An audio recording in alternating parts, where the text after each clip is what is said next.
holiday pay.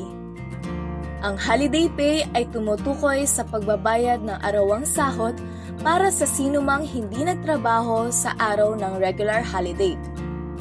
Ano-ano ang mga regular holidays para sa taong ito? Tayo ay may 12 regular holidays at ito ay ang mga sumusunod.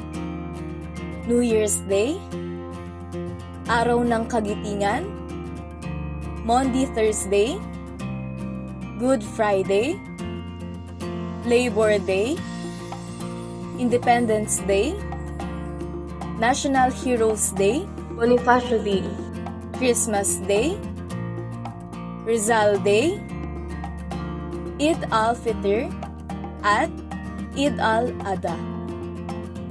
Ano ang requirements para magkaroon ng holiday pay? Dapat ang empleyado ay pumasok o di kaya nag-leave of absence with pay bago sumapit ang regular holiday upang mabayaran ng holiday pay. Kung umabsent naman ang empleyado ng walang bayad sa araw bago sumapit ang regular holiday, ngunit nagtrabaho naman ng araw mismo ng regular holiday, mababayaran ba ng double pay sa araw na ito? Oo. Ang sinasabi ng batas ay kapag nagtrabaho ng regular holiday, ang empleyado ay mai-entitle sa double pay. Kung pumasok sa araw ng regular holiday, magkano naman ang holiday pay? Ang empleyado ay entitled sa 100% ng kanyang isang arawang sahod.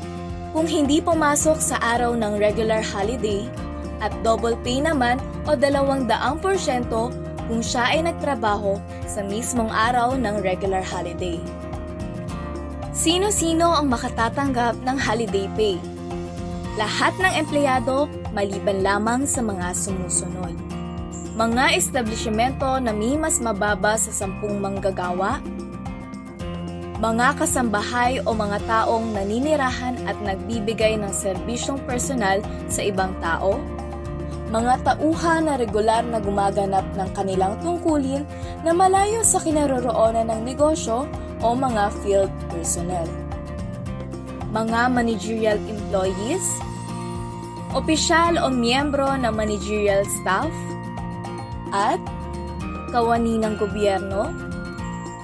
Paalala, ang establishmento na nag-eempleyo ng mas mababa sa 10 ang bilang ng empleyado ay hindi nasaklaw ng batas na ito.